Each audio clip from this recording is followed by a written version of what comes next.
আজকে আমি আপনাদের সাথে শেয়ার করব খুবই দারুণ মজার একটা রেসিপি। দেখতে যেমন লোভনীয় হয়েছে, খেতেও কিন্তু দারুণ মজা। তাহলে চলুন দেখা যাক রেসিপিটি। আমি প্রথমে প্যানে পানি নিয়েছি, তারপর ফ্রিজ থেকে বের করে রাখা মাছ কেটে ধুয়ে পরিষ্কার করে সবগুলো মাছ আমি দিয়ে নিচ্ছি। আর মাছগুলো দেওয়ার পর আমি দিয়ে দিচ্ছি এক ফালি লেবুর রস।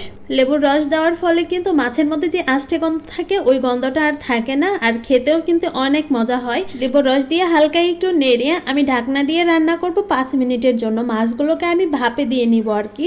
তো 5 মিনিট পর দেখতেই পাচ্ছেন মাছটা কিন্তু খুব সুন্দর করে হয়ে গেছে। এই পর্যায়ে আমি উঠিয়ে নিব। ঠান্ডা হয়ে আসলে এর থেকে আমি কাঁটাগুলো বেছে পরিষ্কার করে নিব, আর উপরে যে চামড়াটা আছে সেটি আমি ফেলে দিব। মাছটাকে এত বেশি সিদ্ধ করতে যাবেন না, শুধু ভাপ দেওয়া আর কি। আর এখানে মাছটা কিন্তু অনেকটা শক্তই আছে। এই পর্যায়ে আমি উঠিয়ে নিয়েছিলাম, আর এখন কাঁটাগুলো পরিষ্কার করে নিচ্ছি। কাঁটাগুলো পরিষ্কার হয়ে গেছে, আর দেখতেই তো পাচ্ছেন কেমন ঝুরঝুরে হয়েছে। এখন হচ্ছে রান্নার পালা। প্রথমে আমি কড়াইটা গরম করে আমি সয়াবিন তেল দিয়ে নিয়েছি পরিমাণ মতো, আর সেই সাথে দিয়ে দিচ্ছি 1 কাপের মতো পেঁয়াজ কুচি।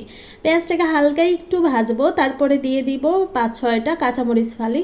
তো কাঁচামরিচটা পেঁয়াজের সাথে খুব ভালো করে ভেজে নেব, একেবারে লাল লাল করে। তারপর দিয়ে দিব আমি পেঁয়াজ রসুন বাটা। পেঁয়াজ রসুন আমার আগে বের করতে একদমই খেয়াল ছিল না, তো আমি বরফটাই দিয়ে নিচ্ছি আর কি। গরমে গলে যাবে তাই দিয়ে নিয়েছি। আর এখন দিয়ে দিব শুকনো উপকরণগুলো। আমি নিয়েছি এখানে 2 চামচ মরিচ গুঁড়ো, 1 চা চামচ হলুদ গুঁড়ো, 1/2 চা চামচ ধনিয়া গুঁড়ো, অল্প একটু জিরে গুঁড়ো, স্বাদ মতো লবণ। সব কিছু দিয়ে আমি তেলের সাথে মশলাটাকে একটু ভেজে তারপরে দিয়ে দিব 1 কাপ পরিমাণ পানি। পানি দিয়ে মশলাটাকে একটু কষিয়ে তারপরে দিয়ে দিব অল্প একটু আদা বাটা। আদা বাটা দিয়ে মশলাটাকে আরো একটু কষিয়ে নিব। যখন দেখবো তেল উঠে এসেছে তখন দিয়ে দেব 1 কাপ পরিমাণ কিউব করে রাখা টমেটো। টমেটোগুলো মশলার সাথে খুব ভালোভাবে মিশিয়ে আমি ঢাকনা দিয়ে ঢেকে রাখবো 5 মিনিটের মতো।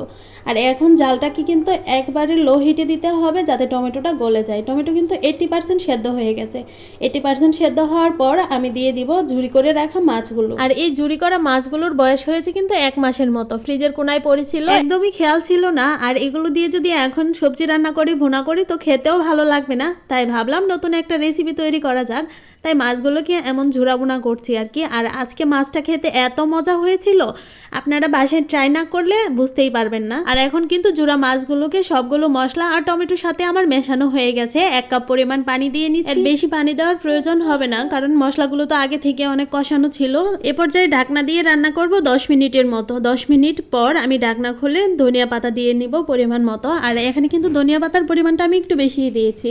ধনিয়া পাতা দিলে কিন্তু সব তরকারি খেতে অনেক বেশি ভালো লাগে, তাই ধনিয়া পাতাটা দিয়ে দিলাম। ধনিয়া পাতা দিয়ে আমি একেবারে শুকিয়ে নিব মাছটাকে। যতক্ষণ না শুকনো হয় ততক্ষণ পর্যন্ত আমি নেড়ে যাব। আর এই পর্যায়ে কিন্তু আমার মাছটা হয়ে গেছে খুব সুন্দর ঝুরঝুরে, আর মজার একটা ফ্লেভারও বের হয়েছে। আর এখন আমি চুলা থেকে উঠিয়ে নিয়েছি। গরম ভাতের সাথে খেতে কিন্তু অনেক বেশি মজা লাগে। আর এখন থেকে তো ভেবেই রেখেছি ফ্রিজে বেশি দিন যদি মাছ থাকে তাহলে এমন ঝুরাবোনা করব। দেখতে যেমন লোভনীয় হয়েছে, খেতেও কিন্তু দারুণ মজা হয়েছে। আর আমার রেসিপিটি আপনাদের কাছে কেমন লেগেছে অবশ্যই কমেন্ট করে জানাবেন। ভিডিওটি ভালো লাগলে পাশে থাকবেন। আজকে এ পর্যন্তই। আল্লাহ হাফেজ।